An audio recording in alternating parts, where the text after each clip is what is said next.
I wrote the book because I've been campaigning for over 40 years for sustainability, and there comes a moment when you have to really accept that in that 40 years we haven't slowed, never mind stopped or reversed any of the really negative, unsustainable trends.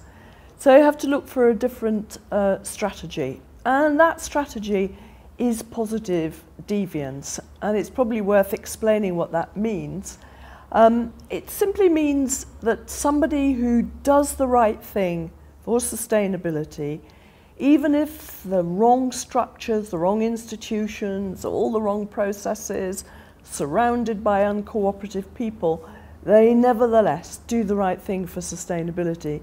That is a positive deviant. And there are people beginning to do that. So the whole idea of the book was actually to help anybody who felt that this is something they wanted to do. They could read the book, learn from it, and start to actually take action themselves. The book is based on a master's program on leadership for sustainable development that I designed nearly 20 years ago for Forum for the Future, which is a UK-based but now global not-for-profit organisation, and we concentrate on solutions. And the master's program is really to help build people so they can take on a leadership role for sustainable development. And it's that leadership now which has to become much more clever at doing things despite all the difficulties, and has to get much more clever about innovative ways of solving the problems that we have to deal with if we are going to progress towards a more sustainable way of life. So the book is really a book based on the experience of 20 years with that master's and the sort of work that Forum for the Future has been doing with our various partners from business, government, and from the civil society as well.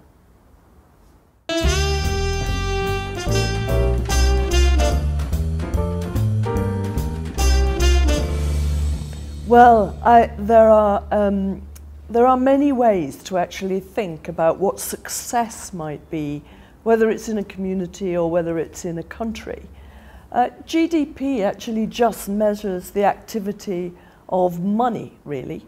So bad things happening like ill health, like clearing up environmental pollution, like a big accident, all of these things count as a plus in GDP. So it's worth going back to think, well, what is it we really want? We want a life-supporting environment. We want to feel well-educated, healthy, be skilled, able to participate in society. And we want a society in which we can make friends, we can live in a nice neighborhood, and so on. So I think the ways of measuring a success in the economy is just how well it actually does that. How well does it create a healthy environment? How well does it build human capital? How well does it develop a society where we feel comfortable and where we want to live? And I would add to that, how well does it improve our built environment? We've done a lot of building in the environment, and most people now in the world live in cities. So much that could be done to improve the quality of life in the places where we live. So that's a lot of economic activity there, a lot of chances for innovation, for saving from waste, ending waste, from improving the efficiency with which we use energy, and so on.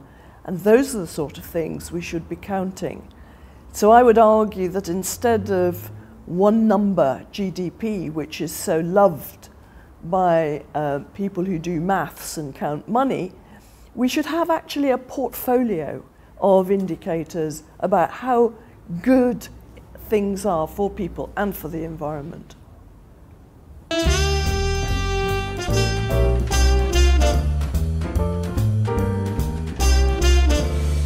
Well, economic growth at the moment is actually counted by a whole load of activities that are not necessarily good for us. Because it is the dominant goal of people who are organising our economy, we have to take the downside. And we now know that the downside is damage to the environment, inequality, it hasn't managed to relieve poverty, and so on. There's so much not good about the way the world is now, and the pursuit of economic growth, I think there's now much more understanding that it's got a lot of, it's doing a lot of bad things.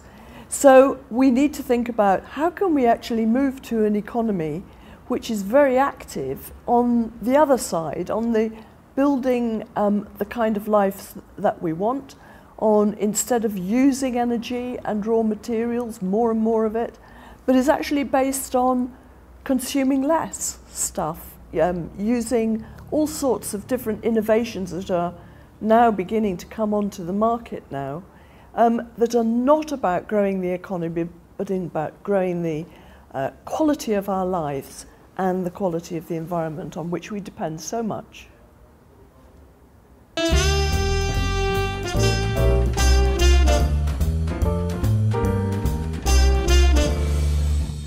We've been brought up to think that competition is the way we work best as human beings. It's the way we will do best in our economy. It's the way children will do best at school. It's the way athletes will do best in competition. It's the way innovation comes about through competition. But there is so much evidence that this is wrong, and that in fact much more comes from collaboration. And so you find that you look at the way innovation happens, for example, and it is through people collaborating and getting together, often from different disciplines and from different places. You find that collaboration comes better and more instinctively to people, and a lot of the game theory is that people will compete, but when you compete as an individual, you find that always, collectively, you lose. And more competition has led to more inequality. There has even been an experiment done which shows that hens lay bigger eggs if they are not in competition with other hens. So there is now a huge amount of material with animal behaviour and with human behaviour that shows that we're much more productive, we're much happier when we're collaborating than when we compete. So it's crazy that we've actually got competition as the driving force for the way that we run our economy. It's doing so much damage to us as people in the workplace, and to the way we run our economy, because productivity is not so good when we compete. It is better when we collaborate.